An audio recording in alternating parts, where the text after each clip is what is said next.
So hello everyone, welcome to Jamaica 411. I want to thank you all for joining me today. I'm going to ask you please kindly if you would give the video a thumbs up from now on. Please give the video a thumbs up and share as far and as wide as you possibly can, because we need to get the message out in diverse places. To my subscribers, I want to welcome you back and let you know it's always lovely having you and reading your comments. So please, guys, keep the comments going. For those of you who are here with me for the first time, welcome. And of course, last but not least, are my silent listeners, persons who are here, who always listen, never commented, but they do their part by sharing and giving the video a thumbs up. And I would like to thank Sharon Lemard for reminding me that there are silent listeners. So from now on, I'll be picking up the silent listeners. Thank you so much for that, Sharon. I want to say a special shout out to my regulars who done it. Mikhail Henriquez, who is always here with me, keeping me company. Then there's Horace Reed, John Watson, and Patricia Brown, Rohan, Roy Henry, and let's see who else. Let me pick up, I have a long list, but I can only do some of you at a time. There is Leonid Smith, but I haven't heard from in a long time. Don't know where you were, Leonid, unless you come in late and somehow I didn't get to, read your comments. Cornell Ridge, Maxine Dunkley, and Michael Robinson, Joseph J. Hello, and thank you always for being with me and keeping me company as usual. Yes. So I'm going to go through the list. Don't worry, I'm writing it down. Yes. All right. So now that we've gotten the preliminaries out of the way, it's now time for business. And the title of this video, Integrity Commission, shocker. Shocker, because it's strange that we who are the ones that are being served by all these public officials, right, acting on our behalf, and when we seem to see things one way, it appears as though they seem to see those same things another way. We were of the opinion that Keisha Prince-Kameka was the one that was less controversial. She's a prosecutor, and she made her decisions seeming to us to be thorough. But evidently, they, and I'm talking about the commissioners, may have a different view from their standpoint. However, we are here today to discover something. We asked the question in the last video, who had the authority to say to Prince-Kameka, do not reapply for the position of prosecutor. You will not be reappointed. We want to know who that was or who that could be. But for now, what we're going to do, we're going to turn to Nationwide News Network, because they seem to be getting some inside information, so it appears. So we're going to turn to them now to hear what else they have discovered, and then it's left up to us to glean what we may from the information that they provide. It's a time of change at the Integrity Commission. The creature of Parliament established to pronounce on whether local public officials are operating at the highest ethical standards. But our sources say events over the past several months raises concerns about whether the Commission is doing right by the people working on its behalf. We understand that Keisha Prince-Kameka was informed directly by a senior official at the Integrity Commission during a meeting on March 13 that her contract would not be renewed. So let us pause the report here and let me read this for you again. We understand that Keisha Prince-Kameka was informed directly by a senior official at the Integrity Commission during a meeting on March 13, very specific, that her contract will not be renewed. So, March 13, remember, she was up for reappointment on the 24th of March 2025, having first been appointed on March 24, 2020. She has a 5-year contract or 5-year appointment. Now, what have we gleaned from this section of the report? For the senior official to inform her just 3 days before the Sunday Gleaner advertisement. Remember now, they had run an ad in the Sunday Gleaner, March 16, 2025.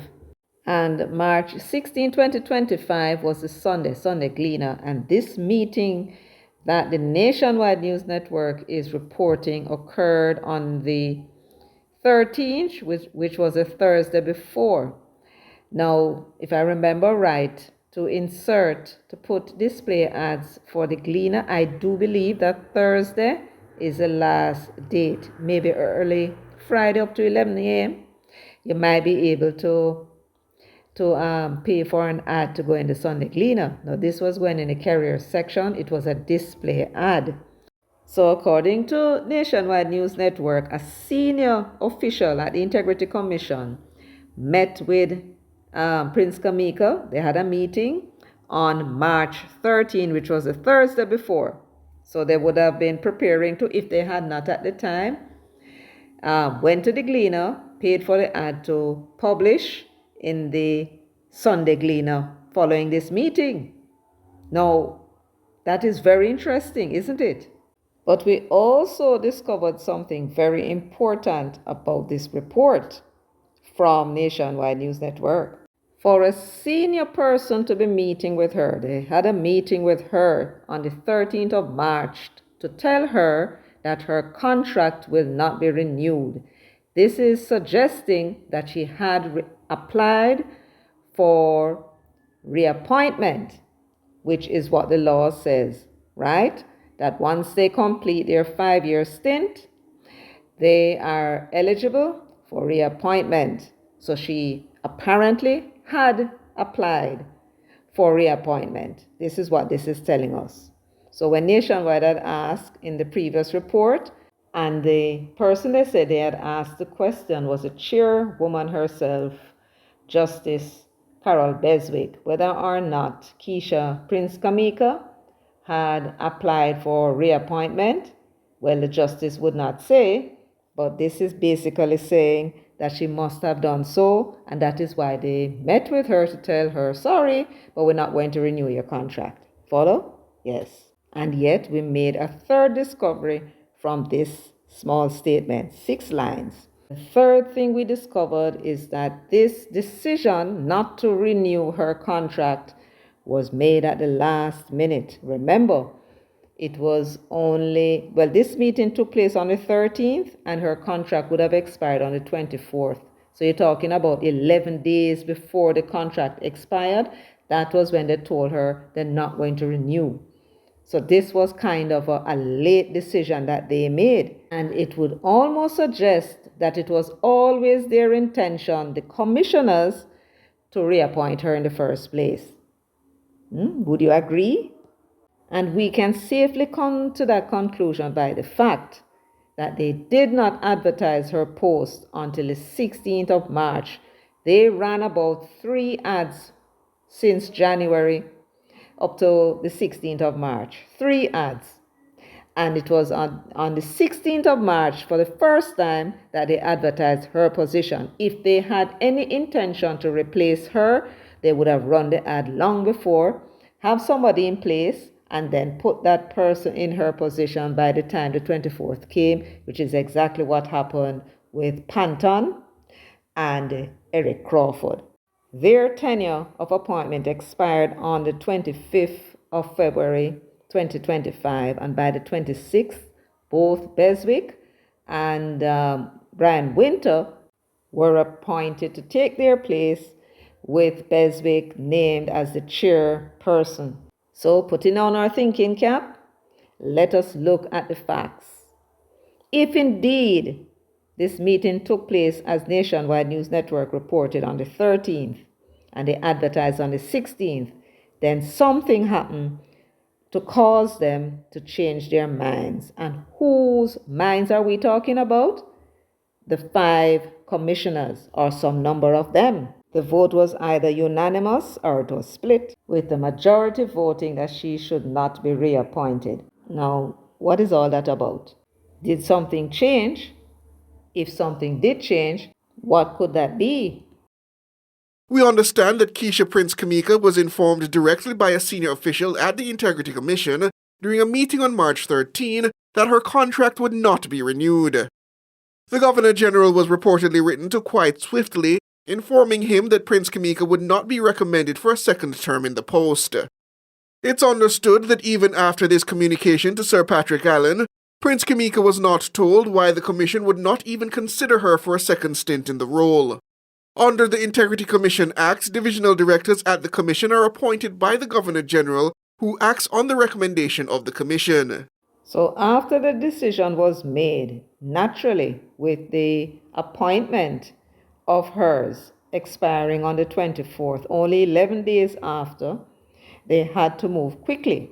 So they would have written to the Governor General to tell him that they were going to find somebody else. So they told her they were going to replace her and they gave her no reason. The question now is that legal? And that's something for lawyers to decide. And in a little while, I'll tell you why I ask that question. The newspapers ran an item advertising Prince-Kameka's job while she was effectively still holding down the post at the Integrity Commission. The advertisement, which also listed 4 other posts, set a March 28, 2025 deadline for applications. Sources at the Commission tell our news center that the treatment of Prince-Kameka was disappointing, to say the least. In response to our direct question, those sources speculated that she may have paid the price for her decision to not bring charges against the Prime Minister in the 2 matters at the Commission. The most high profile of those matters concerns Andrew Holness' statutory declarations. Prince-Kameka reportedly proceeded on vacation leave over the remainder of her time in office. Her role is now being performed by Ranif Lawrence. Efforts by our news center to contact her were unsuccessful. PNP General Secretary Dr. Dayton Campbell, who was a guest at Lawrence's wedding, has previously written on social media about his 20-year-long friendship with the prosecutor.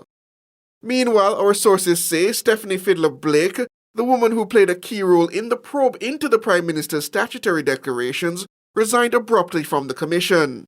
Our sources would only say she left because of a fundamental difference of opinions with key colleagues about aspects of her work.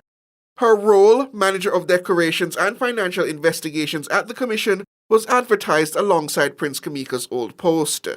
Siobhan Campbell for Nationwide News. Thank you very much, Siobhan and Nationwide News Network. Great job. Now, we are going to take a look at some very interesting pieces of information. Sources at the Commission tell our news center that the treatment of Prince-Kameka was disappointing, to say the least.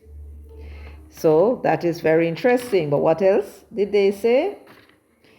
In response to our direct questions, so them asked them some specific questions, which was direct, no beating about the bush. Those sources, so it's the same source that said that the treatment of Kameka was disappointing. Those same sources speculated that she may have paid the price for her decision to not bring charges against the Prime Minister in the 2 matters at the Commission. Remember now, these are speculations, right? But it is not just a matter of it being speculation. It being speculation is one thing. However, you know what struck me? It is the idea that there are people who are working in the Integrity Commission that would actually speculate that Prince-Kameka could have paid the price because of her decision not to prosecute the Prime Minister. That is what I find interesting. The fact that there are people there who, because they don't know why she was released, right? They don't know why she was not reappointed. They're speculating. But the very idea that those thoughts went into their minds, I find very interesting, don't you? Yes, think about it. Why would anybody at the Integrity Commission think that because Prince-Kameka did not take the decision to prosecute Holness, that there are people who are in the commission who did not like that and therefore decided that perhaps we need somebody else? That is so interesting. Ain't no funny? Is this a matter of the Integrity Commission being hijacked by political people? Is that what is being hinted here? Because for the very idea that anybody who works there, and remember what all time people say, that if alligator river, go river bottom and tell us a shark down there, you have to believe him? This is some alligator, Nationwide News Network telling us, some alligator in the Integrity Commission. They said, remember what they said? Sources at the commission. Not outside the commission, at the commission. Somebody have pinched them and talked to them because they're disappointed. And those sources were speculating that perhaps, let me read what they said, that she may have paid the price for her decision to not bring charges against the Prime Minister in the two matters at the commission. Prince-Kameka reportedly proceeded on vacation leave over the remainder of her time in office.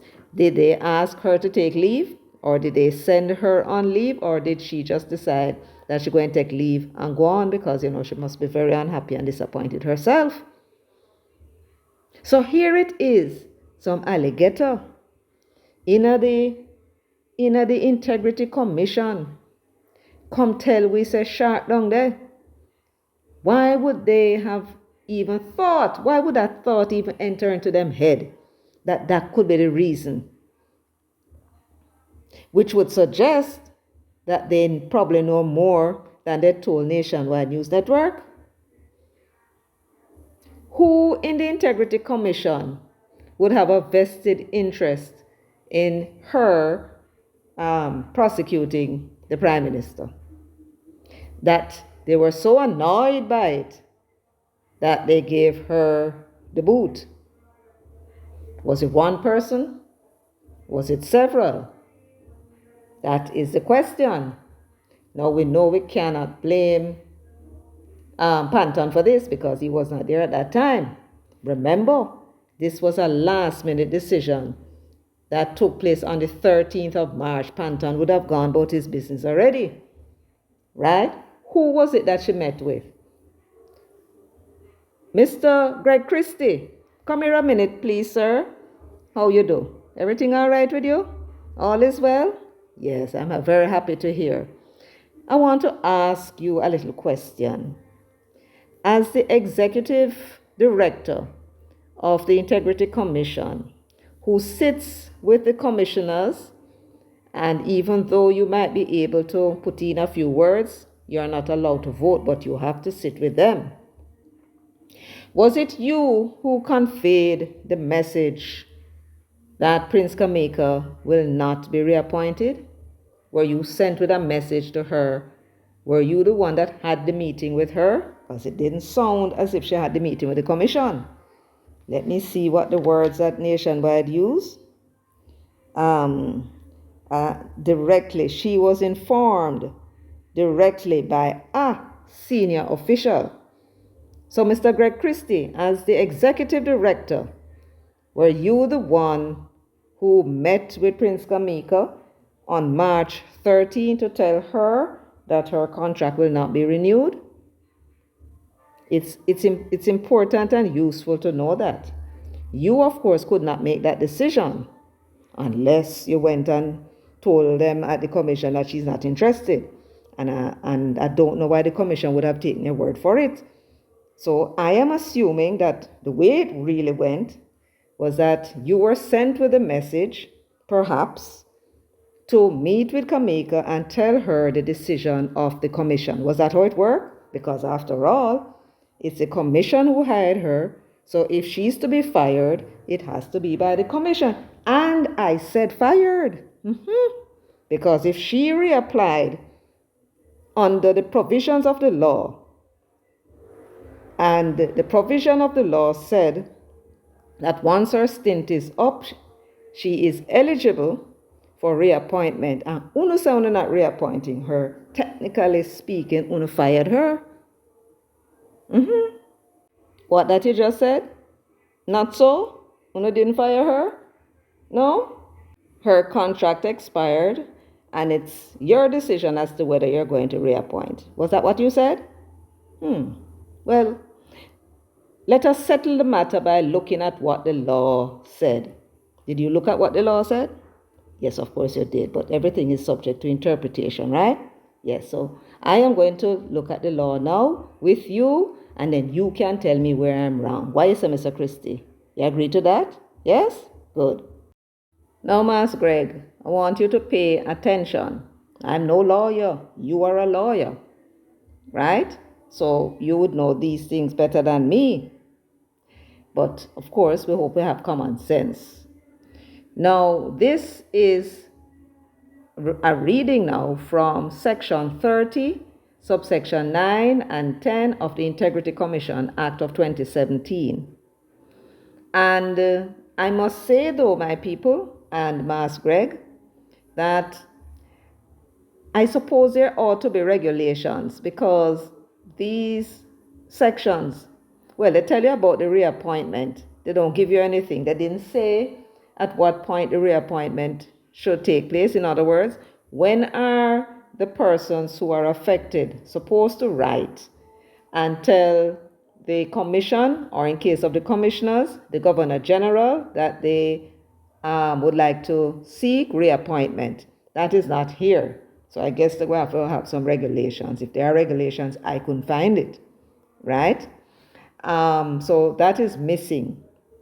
I would imagine that because it's missing, it's the Integrity Commission who would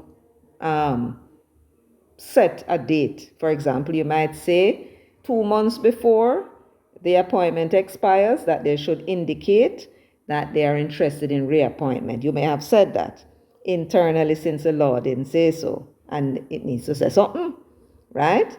So I am going to read what subsection 9 of section 30 says. It says, the Governor General may, acting on the recommendation of the Commission, terminate the appointment of a director for the inability of the director to discharge the functions of his office, whether arising from infirmity of body or mind, dereliction of duty, misbehavior, or for any other cause, or for any of the circumstances which would have disqualified him for appointment pursuant to section 9. We're going to look at that briefly. So what is this saying? This is saying that, remember now, it is the commissioners who hire the directors, but they recommend those directors that they hire to the Governor General for appointment, and that is how they get a job. If there is to be a termination, if they are to be released from their appointment, there are specific reasons that they have to give the Governor General for doing so. So let me read that section. Acting on the record, the Governor General may, no mean to say, you know, have to do it, may, acting on the recommendation of the Commission, terminate the appointment of a director. Him appoint them, only him can terminate the appointment for the inability of the director to discharge the functions of his office. So that's one reason them have to give the Governor General if he is to terminate the appointment of the director. A second reason they could give, if the matter arise from the infirmity of body or mind, meaning to say, him kind of get like a senile, something not going right there, so, right? Have some kind of psychological problem. then they can write to the Governor General and ask him to terminate the appointment of that director. If not, dereliction of duty. They would have to show the Governor General that the director was derelict in their duty for him to terminate the appointment. They may show misbehavior, right? They have to show all these things, or for any other cause or for any of the circumstances which would have disqualified him for appointment pursuant to Section 9. So whatever Section 9 says, these are the things that if the person is guilty of, or this is their condition or the position that they're in, they're not supposed to be a director. So we're going to look at Section 9 now and see what that is. But I hope you understand what it is that this subsection is saying are the circumstances in which a director, their appointment may be terminated. You can't just talk about you terminate the person's position, Mas Greg, because you feel like it, right? It says for the inability of the director to discharge the functions of the office. That is the reason. And then now from that main reason, right, you have to show whether it's because them have a problem in their mind or their body, right? Them can discharge them function because of that, or there's a dereliction of duty, misbehavior, or any other circumstance that would cause them not to be able to discharge the functions of his office. That's what that said. This now is Section 9 of the Integrity Commission Act. In the margin on the right, it says disqualification from membership of the commission. These may occur before the person was appointed, or if during the time when they are appointed to the commission, any of these occur, then they can be removed. And it says here, a person shall not become or continue to be a member of the commission if the person A is suffering from a mental disorder within the meaning of the Mental Health Act, becomes of unsound mind, or becomes permanently unable to perform his functions by reason of ill health. Let me ask you something, Master Greg. And we may as well include Madam Beswick in it as well. Justice Beswick, is there any cause for you to believe that Keisha Prince-Kameka has a mental disorder? Yes? Is she of unsound mind? These things don't respect nobody, then come on a person whenever they come on the person. Right? Is this the reason why one decides they're not going to renew her contract according to what Nationwide is reporting? Because she has become a woman of unsound mind? No? Then there is another one, if that is not it. An undischarged bankrupt. Is that it? Is that it, Mas Greg? And Lady Beswick, is that it? Is she an undischarged bankrupt, meaning to say that she owed debt all the way up to Kazoom that she cannot pay? And they have brought her before the, what about the name again? Trustee in bankruptcy to have her assets liquidated and pay her debt. Is that what happened? Is she an undischarged bankrupt? Is that so? Is that it? No? Well, you still have C. Has at any time been convicted of an offense involving dishonesty or moral turpitude. Is that it? Did you not find out that Prince-Kameka was convicted of an offense involving dishonesty or moral turpitude? Is that it? No? Well, how did you come then to your decision not to renew the young lady's contract? Why was her application to be reappointed turned down? It has to be according to the law. And Uno never tell her what it is, so maybe something so bad that Una found out that Una feel embarrassed to tell her about it.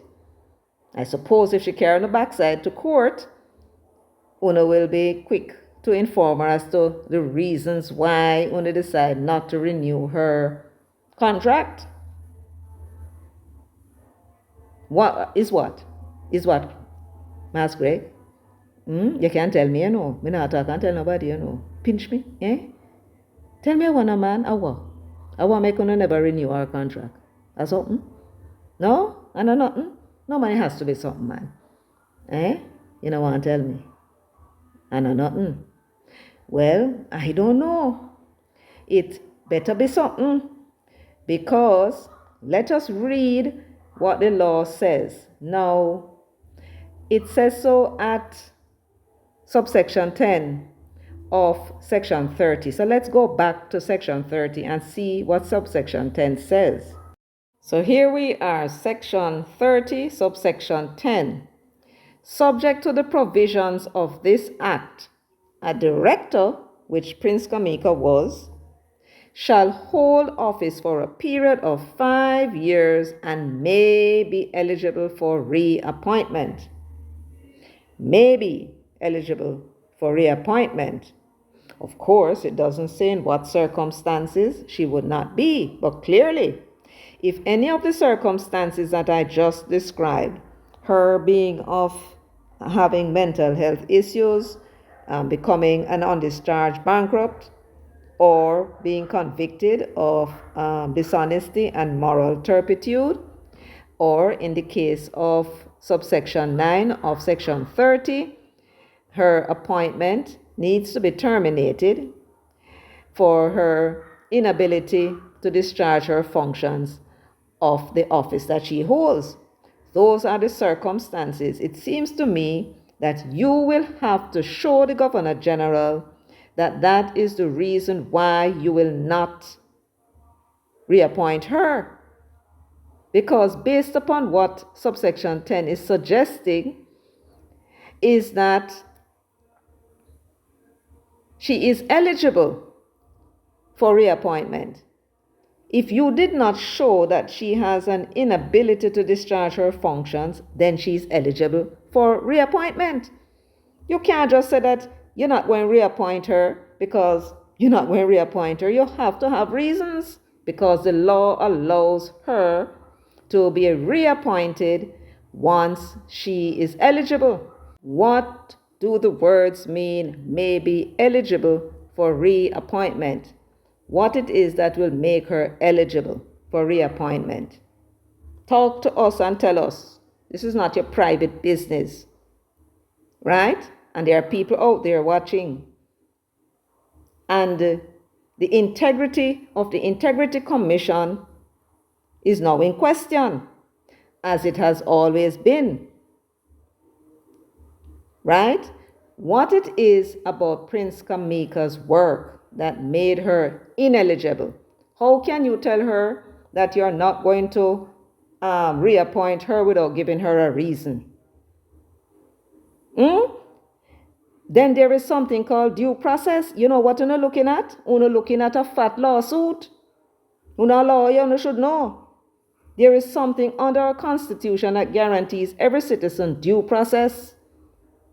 Therefore, Una ought to have called her into a meeting and outlined to her her performance, if that is how Una decide to determine whether she is eligible for reappointment. That Una do an performance assessment. Do you have that? Is that how it works? Do you have a performance assessment, and did you discuss it with her? All I'm thinking that Una need to do, you know, this is employment Una talking about. Contract or no contract. So you guys needed to have sat her down, tell her where she's falling short, and give her an opportunity to improve. This is a woman's livelihood you're talking about. And this is an appointment that was made by the Governor General. You just write to him and tell him that she will not be reappointed. No, man. Uno looking at a lawsuit. If she's minded to, maybe she's not minded to, maybe she going back to her old job. Bother with the whole damn lot of you. Whole damn lot of political people all parading about the place about to have integrity. And here it is. If Nationwide News Network is reporting it, as them said them here, people inside of the Integrity Commission is suspecting that maybe because she never prosecute Andrew Holness, and that's why I want to fire her. What that is saying about Uno? And they ought to know, those persons, that the persons who made that decision is at the commission level. All Greg Christie would be doing is carrying the message. What is that saying about Uno? Uno political? No, nobody can say them things about our Auditor General. Not at all. Ma Siobhan, we have homework for you, because you must remember that the termination of the Director of Corruption Prosecution, look at the position that she holds. That termination was sudden, wasn't part of the original commission's plans, it would appear. What has changed in the commission? You guess it yet? Yes. The chairman, Carol Lawrence Beswick, a lawyer. She was in the prosecutor's office. She then became a puisne judge in the Supreme Court and acted as a judge in the Court of Appeal, if my memory of her biography is correct. Right? Carol Beswick is the one that made the difference. What we want you to do, Siobhan and Nationwide News Network, you have the contacts, right? Is to do some research. Go look into the background of Carol Beswick when she was a judge and when Kameka was with the DPP's office. Go check and see if there was ever any problems between those two ladies. It's an investigation we are doing now. And we are trying to find out things to make sure that no footsie-wootsy was going on with this lady. Because many of us out here didn't have a problem with her. We read her reasoning. She just didn't get up and say she not prosecute the Prime Minister. We read her reasons that she gave. She felt she couldn't win. And she understood that if she got to court to test it when a Prime Minister, right, and lose, that would be damaging to the reputation of the Integrity Commission. Uno couldn't recover from that. A politics this, big politics too. Right? So it's not a matter of her being afraid or trying to please anybody or wanting to be popular. It is a matter of her understanding that if she make one mistake and make a decision to go prosecute somebody in a high position as the Prime Minister and lose, it's going to damage the Integrity Commission in such a way that it could not recover, not to mention damage the reputation of the country if then carry to court and lose. So therefore she made the right decision, taking into consideration whether or not she could win. She had to dot the I's and cross the T's. She couldn't afford to make any mistake. The woman was correct. And anybody in the Integrity Commission call themselves lawyer who disagreed with her, they must know the reason why. They must know the reason why, that they wanted to take that risk. And I put it to you, Ms. Carol Beswick, Justice Beswick, right? You are the chairperson, and you would have been responsible for the action of the commission. That's my view. You went, all of you, and removed Prince-Kameka. If those individuals, the alligator them in the Integrity Commission is correct in their assertions that it may be political, that's the reason why she was removed. And somehow I doubt that that is a reason, I suspect that either Greg Christie or the investigator or somebody dug up her past and may have found something damaging to her, and they would have done so because they want to get rid of her, because they may feel, according to the alligators, perhaps, either those gentlemen or another manipulating hand behind the scenes may feel that there is no way they are going to be able to get a prosecution against Andrew Holness as long as she remains, so they want her gone. Maybe so, or I suspect, maybe, you may have your own views about her performance. But that is me, because I'm a nice person and I always think nice things about people, except maybe Mark Rowling and Peter Bunting and Dayton Campbell and Angela Brown Burke. Never have not good to say about them because they're not good people. But in your instance, I'm prepared to give you the benefit of the doubt. But just in case I am wrong, and Uno went and removed her because Uno did not like the decisions that she made, because Uno probably think that it was the wrong decision, know this, that by removing her and putting somebody else in that position, they are now in a position to go and review the decision that was made by Prince-Kameka. It never got to court. There's no double jeopardy. There's nothing to stop anybody from going back to look at her decision and reversing them. Mas Greg and Justice Beswick, let me repeat myself, and you too, Justice Hibbert, let me repeat myself. The matter never went before the court, so there's no question of double jeopardy. It was a decision that was made by Prince-Kameka not to proceed with a prosecution against the Prime Minister. Her decision, all of them can be reviewed and overturned. But know this, if that and those alligators in the Integrity Commission are right, then chances are you're going to be putting somebody in that position that will give you the result that you want, or whoever it is the manipulating hand behind the scenes would be.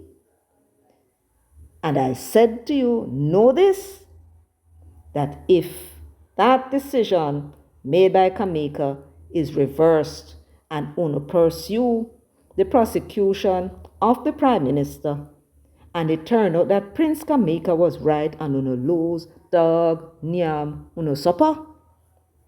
Because the people of this country, Uno see the survey that was done by Don Anderson, down to the PNP people, not trust Uno. 28% of the PNP people that was interviewed no had nothing good to say about Uno. And 22% of the Labour right no had nothing good to say about Uno. And that's how it there. So go ahead and do the prosecution, but make damn sure Uno win.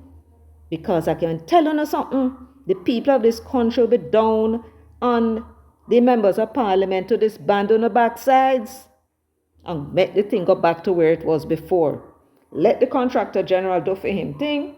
The contractor general and the commission, which administers the law, and let the Corruption Prevention Act and the commission, which administers that law, let them go and do them thing that they were doing before.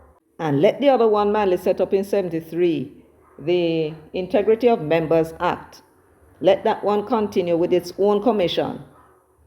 Probably put some more safeguard in it so that they prosecute people if them involved in things like illicit enrichment, among other things, and them late with them statutory declaration, and all of that can be put into those acts.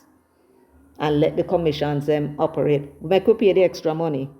Only is a problem. And if those alligators in the Integrity Commission are correct, it would appear that the Integrity Commission has been hijacked. But by whom? We don't know. So Siobhan, you have homework, sir. Go and look into the background of Beswick and go and look into the background of Keisha and see if those two ladies, teeth and tongue, meet at some point while the judge was on the bench, or perhaps when she was in the prosecutor's office.